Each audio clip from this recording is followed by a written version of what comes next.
नमस्कार, मी वर्षा सावंत. स्वागत आहे आपले लोकशाही भारत न्यूज मध्ये. आजच्या दिवसभरातील घडामोडींचा आढावा घेणार आहोत.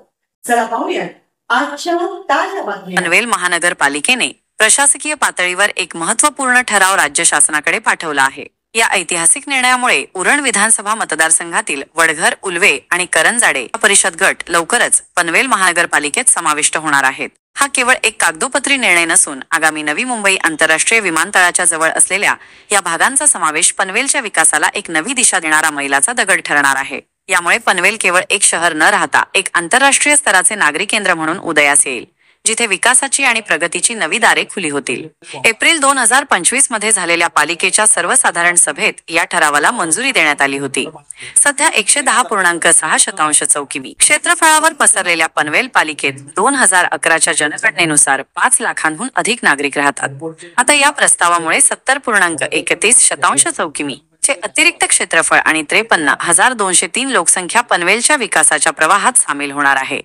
या विस्ताराचा सर्वात महत्त्वाचा पैलू म्हणजे यात नवी मुंबई आंतरराष्ट्रीय विमानतळाच्या जवळपासच्या अनेक गावांचा समावेश आहे. यामुळे विमानतळाशी संबंधित पायाभूत सुविधा, वाहतूक व्यवस्था आणि नागरी सेवांच्या नियोजनात अधिक सुलभता येणार आहे. हा केवळ आकड्यांचा खेळ नाही, तर हजारो कुटुंबांना थेट महानगरपालिकेच्या सुविधा आणि विकासाच्या संधी उपलब्ध करून देणारा हा एक मोठा निर्णय आहे. विशेषतः विमानतळामुळे निर्माण होणाऱ्या आर्थिक संधी, रोजगार निर्मिती आणि जागतिक स्तरावरील कनेक्टिव्हिटीचा लाभ आता या समाविष्ट गावांनाही मिळेल. प्रशासनाने या समावेशास पूर्ण संमती दिली आहे.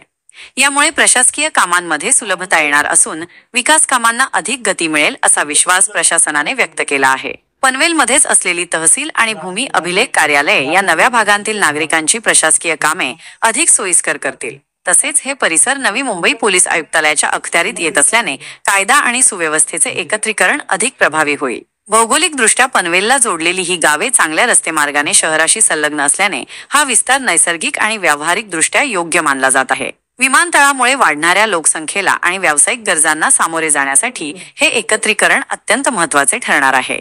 कोणकोणती गावे होणार समाविष्ट? या महत्त्वपूर्ण विस्तारात मानघर, कुंडेवहाळ, पाडेघर, खारकोपर, गव्हाण, न्हावे, वहाळ, सोनखार, उल्वे, तरघर, वाघिवली, दापोली, पारगाव, बंबावी, उवळे, पारगाव डुंगी, कोपर, करंजाडे आणि वडघर या गावांचा समावेश होणार आहे. ही सर्व गावे आता अधिकृतपणे पनवेल महानगरपालिकेच्या नकाशावर आपले स्थान निर्माण करतील. सोबत घेऊन येतील विकासाची आकांक्षा आणि आंतरराष्ट्रीय विमानतळाच्या आगमनामुळे निर्माण झालेल्या शहरीकरणाचे नवे आव्हान. भविष्याच्या दृष्टीने महत्त्वाचा टप्पा, ग्लोबल सिटीकडे वाटचाल.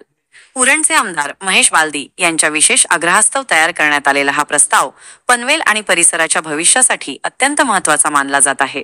हा प्रस्ताव मंजूर झाल्यास पनवेल केवळ एक शहर न राहता एक विशाल आणि वेगाने विकसित होणारे नागरी केंद्र बनेल. नवी मुंबई आंतरराष्ट्रीय विमानतळाच्या पार्श्वभूमीवर हा विस्तार पनवेलला केवळ प्रादेशिक नव्हे, तर जागतिक स्तरावरील ग्लोबल सिटी बनवण्याच्या दिशेने एक महत्त्वाचे पाऊल ठरेल. यामुळे आंतरराष्ट्रीय व्यापार, पर्यटन आणि गुंतवणुकीसाठी पनवेल एक आकर्षक केंद्र बनेल. सध्या या प्रस्तावावर शासन स्तरावर कोणता निर्णय होतो याची उत्सुकता शिगेला पोहोचली आहे. हा निर्णय केवळ भौगोलिक सीमा बदलणार नाही, तर हजारो नागरिकांच्या आयुष्यात विकासाचे आणि संधींचे नवे पर्व सुरू करेल अशी अपेक्षा आहे, जे आंतरराष्ट्रीय विमानतळाच्या आगमनाने अधिक समृद्ध होईल. या विस्तारामुळे पनवेलच्या विकासाला किती गती मिळेल आणि आंतरराष्ट्रीय विमानतळाच्या समावेशामुळे त्याचे स्वरूप कसे बदलेल असे तुम्हाला वाटते? आजच YouTube वर लोकशाही भारत न्यूजला सबस्क्राईब करा आणि बेल आयकॉन दाबायला विसरू नका.